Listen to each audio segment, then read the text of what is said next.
c'était chanté par Marilyn Monroe et maintenant vous avez la version d'Elisa fait son cinéma, Elisa Tovati sur Europe 1. On découvre ce magnifique album. Tiens, d'ailleurs, on a beaucoup de messages d'auditeurs que je suis en train de découvrir sur Twitter, sur Facebook, qui ont adoré votre version de la chanson d'Hélène, Des choses de la vie. Mais c'est incroyable parce qu'elle n'est pas sortie en single, elle est déjà très haute dans les classements. Et c'est vrai que j'en profite pour remercier le public parce que en 6 albums, j'ai jamais eu un retour aussi dithyrambique sur cet album. Et les gens me laissent des messages magnifiques en disant que c'est leur album de chevet, qu'ils l'ont déjà écouté 20 fois et qu'ils ont beaucoup de plaisir à redécouvrir ces chansons. Donc on fait ça pour les gens. Et c'est vrai que là, pour moi, ça m'a énormément touché cet accueil. Donc j'en profite pour remercier vraiment mais vous tout le le monde. disiez tout à l'heure, vous nous proposez un peu des Madeleines de Proust. Oui. Avec ces musiques de ça films. parle à tout le monde. C'est vrai. Et puis, pardon, je vous coupe, mais il faut dire que c'est des vrais musiciens, les meilleurs musiciens français qui sont dans cet album. C'est un réalisateur, Régis Ceccarelli, qui a l'habitude de faire du jazz. On a enregistré en conditions de live tous ensemble, donc tous les musiciens étaient dans la même pièce, 3, 4, et on lançait. Et je pense que c'est palpable et qu'on sent cette émotion et cette qualité artistique aussi. On écoutera un morceau de votre album dans un instant sur Europe 1, mais ce matin, Elisa Tovati, on va vous tester sur l'un de vos doudous et c'est Julien Pichenet qui s'en occupe. Et j'ai choisi La Boum, vous l'avez évoqué tout à l'heure. Paris 1980, une saison dans la vie d'une collégienne, Victoire, appelée Vic, entre l'école, sa famille, ses premiers émois et ses premières booms, film ultra célèbre. On va voir si vous savez tout sur ce film, Elisa. Vous qui avez rejoué cette scène de La Boum dans laquelle Vic, alias Sophie Marceau, danse avec un jeune homme qu'elle connaît à peine sur ce morceau saveur vintage écrit par Vladimir Cosma.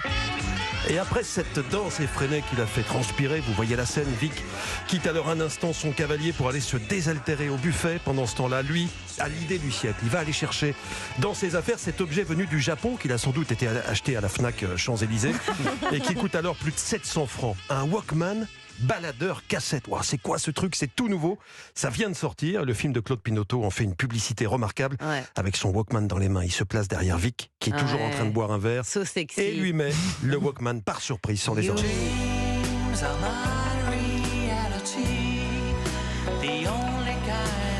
Et les voilà qui dansent un slow, seul au monde, pendant que tous les autres invités de La Boum continuent de swinguer. C'est une chanson qui a assuré le succès du film, qui a fait la fortune aussi de Vladimir Cosma, auteur de cette bluette devenue un tube immense. Cette scène et bien d'autres ont fait de La Boum ce qu'on appelle un film générationnel.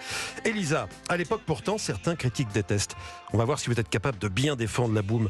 On dit à l'époque, en 1980, que tout est convenu, dépassé, que c'est mal écrit, que c'est un film désuet qui n'a pas l'air de se passer en 1980, mais plutôt au début des années 60. Un film sans intérêt. On dit que le sujet du film, les rapports parents-enfants, n'est pas vraiment traité. Je vous donne 15 secondes pour le défendre. Oula. Danielle Thompson, c'est une scénariste de génie et elle avait une fille, sa propre fille. Elle s'est servie de l'expérience de sa propre fille pour faire ce film. Ça a eu un succès international. Au Japon, c'est dingue. Sophie Marceau, c'est vraiment une découverte. C'est une boule de fraîcheur. La sensualité qu'il y a entre ces ados, ces problèmes d'ados, ce rapport avec cette grand-mère. Mais je vois que vous êtes lancé.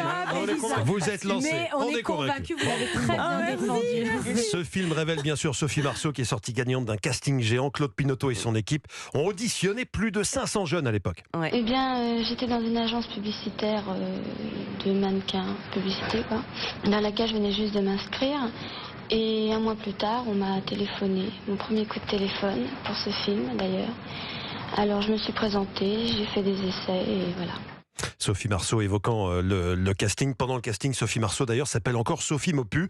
Autre question, je vais vous mitrailler de questions maintenant, Elisa. Ouais. Pourquoi a-t-elle pris le nom de Marceau ? Il fallait un nom et elle était sur la place de l'Étoile. Je crois qu'elle était avec quelqu'un de sa famille, sa grand-mère ou sa mère, je sais plus. Et ils ont vu l'avenue Marceau, ils se sont dit mais ça serait super Sophie Marceau. Ouais, c'est une des versions qui est donnée. Claude Pinoteau lui a suggéré de changer de nom. Elle lui a dit tiens, choisis le nom d'un boulevard ou d'une avenue. Bon, Sophie République, Sophie Champs-Élysées, ça faisait un peu pompeux. Et elle a choisi, Sophie Marceau. C'était pas terrible. On continue l'interro. Elisa, attention, vous aurez une. Quel est le nom de famille de Sophie Marceau dans le film Vic, comment ? Je sais pas. Oh. Je sais plus. B quelque chose. Béret. Béreton.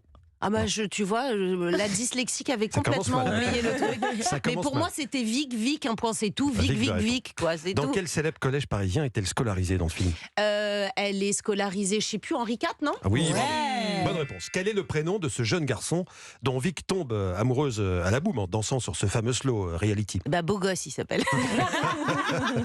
Alexandre, quel est le surnom de l'arrière-grand-mère de Vic incarnée par Denise Gray? Oh, mais c'est pas le jour, là.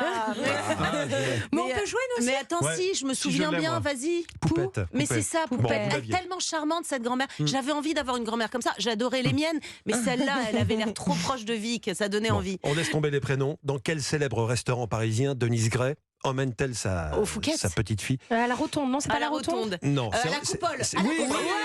oui. Bravo. Quel est le métier du père de Vic, joué par Claude Brasseur? Il est dentiste. Bravo. Ah oui. Quand même. Et le métier de sa mère? Et elle dessine pour VSD. Ah bravo. Ah oui. Dans quelle station balnéaire de Normandie Vic va-t-elle retrouver son petit ami à la fin du film? Cabourg, c'est Cabourg. Ah. Comment s'appelle encore un prénom, désolé. Comment s'appelle la meilleure amie de Vic? Eh ben oui, et la tienne. Pénélope. Pénélope. Pénélope, mais oui, elle est Combien charmante. d'entrées la Boom 1 a-t-il totalisé en salle à sa sortie en décembre 80? France et je sais pas, mais À ça 1 doit million être. près. Ouais, c'est ça, à 1 million près. Dit au hasard. Je sais pas, à mon avis, ça doit être 6-7 millions, non? Non, 4. 4. 4 millions. C'est énorme pour l'époque. La question pour les experts, quelle est l'adresse de la famille Berreton Oh là dans le film? là. C'est dans Ah, quel je- arrondissement déjà? Elle est 16e, non? Henri IV. Ils sont pas loin. Ah, Cinquième. 5e, ah oui, c'est vrai, 5e. C'est rue Valette. Ah, rue Petit Valette. truc qui donne sur le Panthéon. Numéro combien? 21. Oh Et là là, il est le incollable. digicode est le 12A42. Il a changé la semaine dernière. je vous Non, l'ordonne. vous avez une bonne note. Quel Ah, bravo. doudou, merci Bravo. beaucoup, c'est que des bons souvenirs, frère. J'invite les gens qui ne l'ont pas encore vu ou les jeunes qui nous écoutent Bon, il y en a à pas. y aller. Il y en a pas. Ah ouais, non, faut Vous- regarder. vous pouvez faut regarder estimer la combien de bombe. fois vous l'avez vu à peu près? Je pense au moins 50 fois. Peut-être entre 50 Et et vous 100. connaissez pas l'adresse? Non, mais il y a des trucs Comment qui on va faire m'intéressent plus que d'autres dans les Elle films. bloquait Et donc sur Alexandre Ouais, et le c'est ça. slow pendant la boum. Merci beaucoup pour ce Merci. doudou qui nous a fait du bien à tous, Julien Pichenet. Europe 1, le club de l'été. Anissa Haddadi.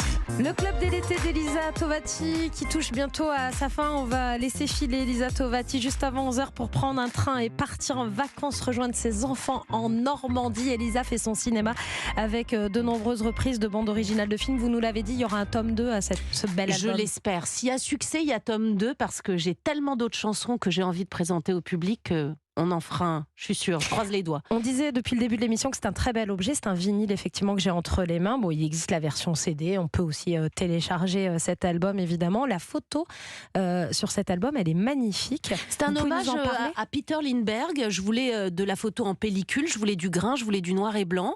Et je voulais être derrière la caméra, parce qu'Elisa fait son cinéma comme une réalisatrice.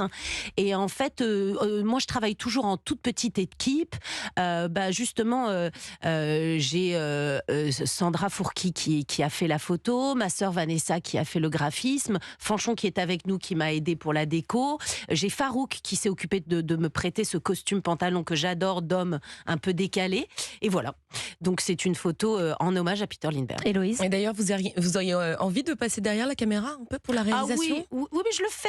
Alors vous savez, je suis un peu timide quand même, mais je le fais pour mes clips. J'écris les clips, je les réalise, je fais la déco, les costumes, évidemment aidée, je suis pas toute seule, mais j'aime ça être derrière, vraiment beaucoup. Elisa Tovati au cinéma, c'est prévu bientôt. Alors oui, enfin c'est prévu, On va j'ai vous pas revoir. signé un contrat, mais j'ai l'impression que c'est une bonne année. Il y a eu des années où je sentais que ça pataugeait un peu, là j'ai l'impression que c'est une bonne année. Cet album m'a donné une bonne énergie et j'ai des projets très intéressants, donc j'ai l'impression que oui, que ça va être une année cinéma. Julien. Ouais, non, vous êtes venu avec ce magnifique objet, ce vinyle, ce 33 tours. C'est vrai que c'est toujours émouvant de revoir des vinyles qui reviennent à la mode. Et je me demandais comment vous écoutiez de la musique chez vous. Est-ce que vous avez une platine vinyle?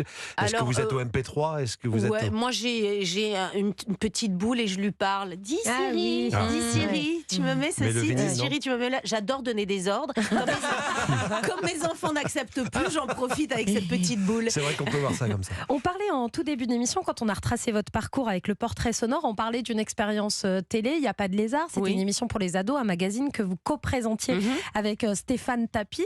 La présentation télé ou autre, J'adore. Elisa Tovati, animatrice, Vous Ah aimez oui. ça? J'aime beaucoup. Et alors ça pourrait vous bien sûr, retenter, mais là déjà entre la musique et le cinéma, on me disait t'as un peu le cul entre deux chaises, comme on dit. Donc c'est pour ça que j'ai choisi un banc là avec cet album.